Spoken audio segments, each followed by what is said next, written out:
I'm pretty scared of my DNA. I'm the youngest of 6 kids, and we were abused growing up, and my father suffered from mental illness. And as we grew up, I kind of thought it just made us stronger, but now I'm watching all of my siblings' marriages fall apart. And at this point, I'm the last one married. And so I just want to know if there's a way to avoid pretty much giving into our DNA. Wow. It feels scary when you feel like you're not in control of your own body. What happens next, huh? Yeah, and I just feel a big sense of impending doom. Yeah. And my husband, I mean, he's just beautifully patient, and I've got a young son, and they're so pure. And I just know that if something were to happen to our marriage, it would be a result of me. It's not true, but I also know that feeling and belief is very real inside your chest, and so I want to honor that, okay? Take me back as much as you feel safe doing so. Tell me about the abuse. Okay. So growing up, again, I was the youngest, so I feel like I saw the least probably. I can't remember most of my childhood as a trauma response. My father was abusive in every way, physically, financially, emotionally, sexually. And we were never stable. We almost got evicted so many times growing up. We had cars repossessed. And then when I was 12 years old, it came to light that he had sexually abused my sisters. He introduced my brothers to porn at a very young age. And my mom kicked him out of the house. And in return, he actually publicly killed himself. And in a place that we were at with our friends and family and stuff. So it was very just out of spite, if that makes sense. And he was bipolar. And me and my siblings, it felt almost like we made it out of that trauma. Like we grew together. It felt like we were almost like battle buddies. And I look up to them more than anything. I still do. And these are the people that I ask for life advice for everything. And then I got married 5 years ago, and 5 of us were married at the time. And as of right now, it looks like by the end of this year, I will be the only one of us married. And when I speak to them about it, it's all either them struggling with traits that my dad had or struggling with just PTSD, trauma, and acting out from that side of things. Oh, man. This is tricky in this setting, okay?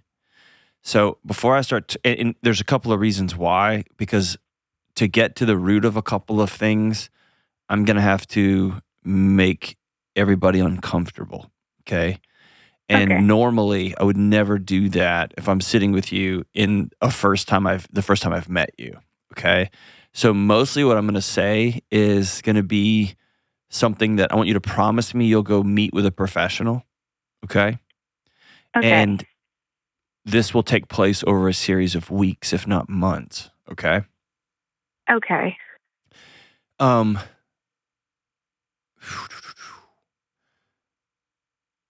going to say it this way, okay? And I'm going to oversimplify it, but what I hear in front of me is a woman who needs some peace because she's scared of herself. Right. And I want you to know that fear is very real and it's right.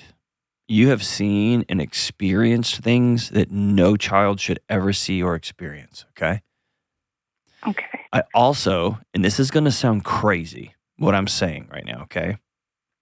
There will be time for anger and deep, deep rage, but I want to flip something around for you so that you can do the most important thing for you and your family right now, which is you begin to heal.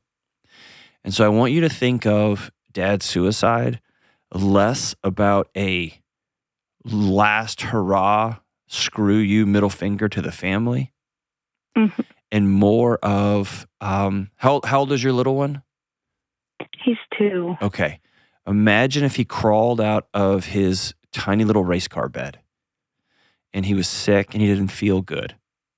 And he ran into your room and said, "Mommy," and then he barfed everywhere. Okay? We wouldn't Okay. get mad at him for that. It would be awful. We'd have a big mess to clean up and everyone would be frustrated. But we're not going to get mad at somebody who's sick and just explodes everywhere. Okay? So if you reframe, I'm not letting your dad off the hook.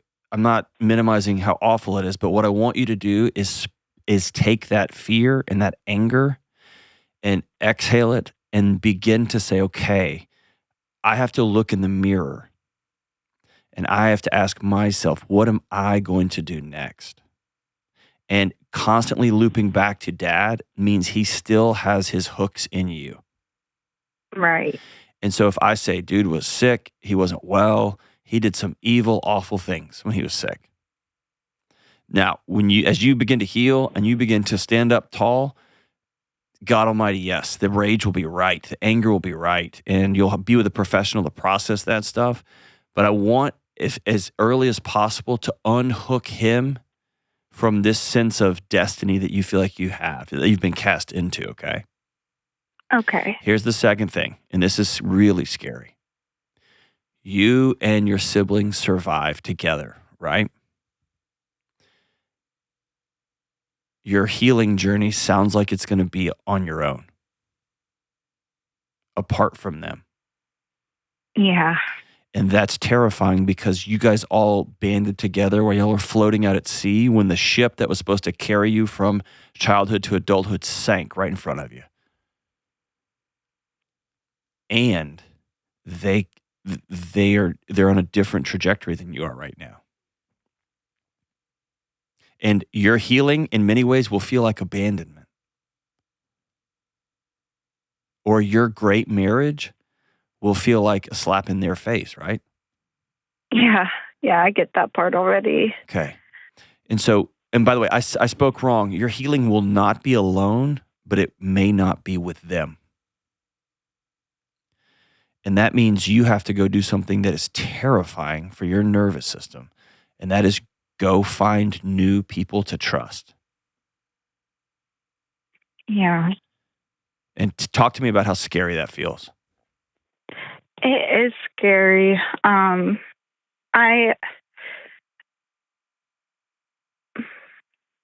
It's really scary, and it's hard because they're all my role models, and so it's like, to me, I don't think they are, Jane. I don't think they are. I just feel like they're the strongest people I've ever met. So if they can't get past this, then I don't have a lot of hope for me. I would suggest that they're making choices on a day-by-day basis. Yeah. And that actually feels scarier. Because the next question is, you mean they're choosing this life? Right. And so the hard truth that I would give them if they called in is, I'll never, ever kick somebody out of the table, sitting at a table with me when they're constantly going back to the well with things like addiction, things like anger, things like rage, things like feeling like intimacy is terrifying, because all those things are true. And I would not do this show, I wouldn't sit with hurting people if I did not believe in the power and the resilience of people and their communities to heal. Yeah. And so what I think a reframe is, y'all survived together, and in many ways, they kept you afloat when you were a little girl. You didn't drown because they kept reaching out and holding you, right? That doesn't mean they're going to be the architects that help you build your new home on shore. Right. And there's a strange way this might flip over time. You, in fact, might become the beacon of light for them. Wow. And that's how people survive together. Sometimes somebody jumps on their grenade for everybody, and then the rest of the survivors pick up that person and carries them to the medic. Yeah, I see that. And so you're choosing to go sit with a trauma therapist, And what we're trying to do is teach our body that family is the thing that will, like connectivity, deep, powerful, trusting, safe relationships, that's oxygen. We all have to have that. And for your sweet little 12-year-old body, that is a nightmare. Yeah. Right? And so that's what quote unquote healing is. Healing does not mean what happened didn't happen. It doesn't mean we're just going to forgive and forget and go skipping down the road. What it means is, as for you and your house and that sweet little 2-year-old that you see every morning, I'm going to live my life in a way, and it's going to come with scars. It's going to come with late nights. It's going to come with pain. And I am going to, the family tree changes with me. Right. That's what I want. I want to change the family tree. And my mom, she always taught us growing up, she would say, this is a terrible thing that happened to you guys. This is awful. But you do not get to take this with you out in the world and treat people like it's their fault. This does not become your spouse's problem when you grow up. Like, yeah, but hold on. That's somebody hitting you with a 2x4 and then telling you you're not allowed to cry in public. And your mom may be a sweet woman, but deep down, there's also a part of you as a 12-year-old girl saying, will some adult in this house please protect us? Yeah. Right? Yeah. And so part of your healing journey is going to come with a ton of rage for her too. That's hard because to me, she's a superhero. I know. But do you hear how this is how trauma works? It disconnects you from yourself, from your memories, from your identity. And then which tells your body, you are not enough. You are not lovable. You must attach yourself to other people immediately or you're going to drown. And when you're 12, that's true. When you're 25 or 35, it's no longer true. And those same attachments will sink you. Yeah. And I'm not saying hate your mom. I had a mental health professional tell me, like, if you don't say F you to your family, and I just walked out of the office. I was like, you're an idiot. Okay? But until you allow that 12-year-old girl that's still trying to protect you, still looking around with her head on a swivel saying, oh my gosh, what kind of electric home do I live in? Until you free that little girl, your body would be failing you in the present if it wasn't still looking for threats everywhere. Yeah, and I feel like I'm looking for threats everywhere. Exactly. And the demon for you is you think you're the threat. I feel like I am. I see, I think it's just so scary because I see traits of my dad and myself. Tell me about it. Tell me about him. Well, I loved him. Stop. Tell me the traits, because you're already looping back to protect, which is what kids do when they've been abused. You can't defend him on this show. I want to talk to you. Okay. The trait specifically is rage. Okay. I tried to go to therapy and I went to 2 sessions, and she wanted me to get actually diagnosed, and I have not done that. But she said she believes I have a panic disorder that gives me rage episodes.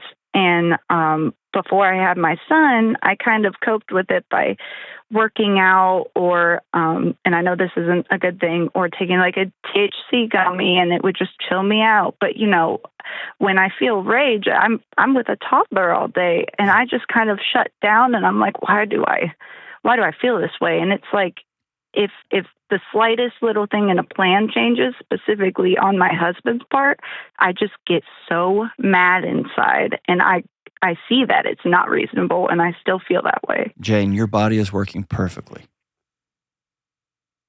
Perfectly. It has run this script before. And by the way, never beat yourself up for a THC gummy. They may have saved your life. It's not a good long-term strategy, but you did what you needed to do to survive. But I want you to look for trauma-informed counselor in your area. Okay. Okay. And on the first session, I want you to tell them, I've got gaps in my memory. I come from a very abusive household. And my father died by suicide right in front of all of us in a public spectacle. And my mom said we weren't allowed to tell anybody or show anything because it was going to be unfair to other people. And then the next thing I want you to say is, I'm here because I want to learn to be comfortable and at peace in my own skin, because this stops with me. Exactly. And if a therapist is like, well, let's go through it, you feel free to say, hey, this isn't a good fit for me. Okay. Can I tell you this? I did not go through nearly the chaos that you've been through. I wouldn't even imagine to know what that was like. But I'll tell you, I've done a lot of trauma healing, and I don't have a diagnosis. My therapist didn't start there. I love that. Okay. I don't want to be put under a microscope in that way. Okay. And feel free to say that out loud. And if you're using insurance, they may say, we got to put something down here so that they can get paid, which is fair. That's the world they're stuck in. And if you're able to pay with cash, then you can say, I'm going to pay with cash and I don't want a diagnostic written down. And they'll go, great. Okay. Okay. I will look into it. But that's going to be the place you start. There will be time when you're going to go back through some of this nonsense. But more importantly, you're going to get some real life tools for when I get angry, I'm going to exhale. My anger is not wrong. My husband's still great, even though he keeps leaving those little stupid hairs in the sink when he shaves. And my babies too, they're supposed to cry all night. They're supposed to have diarrhea on my dress as we're walking out the door. Like they're two, and I'm going to feel that anger, and then you're going to learn some really important skills. And here's my promise to you, okay? My promise is if you'll plug into the skill set, the practice of learning new things, over time you will change your body's default setting, where it will go from rage and lashing out to grace, to annoyance. Okay? I hope I can get there. Listen to me. I was going to say look at me, but you can't because we're on the phone. Listen to me. I want you to change your language starting today. I will get there. I'm going to get there. And it's going to be like a roller coaster. It's going to be ups and downs. And if you're keeping a scorecard on yourself, you're always going to see the negative things. Why? Because your whole life, the people who are supposed to love you only looked at the negative things. Yeah. You are going to have to outsource some of that to your husband, to a counselor, to a couple of girlfriends in your local area that are just good friends that will have coffee with you. You're going to have to practice safe relationships. Listen, the gates of hell are in front of you. This is not going to be easy. But I'm telling you, on the other side of this, it will be worth it. I believe you, and I can barely see what it's going to look like on the other side, but I'm excited. Awesome.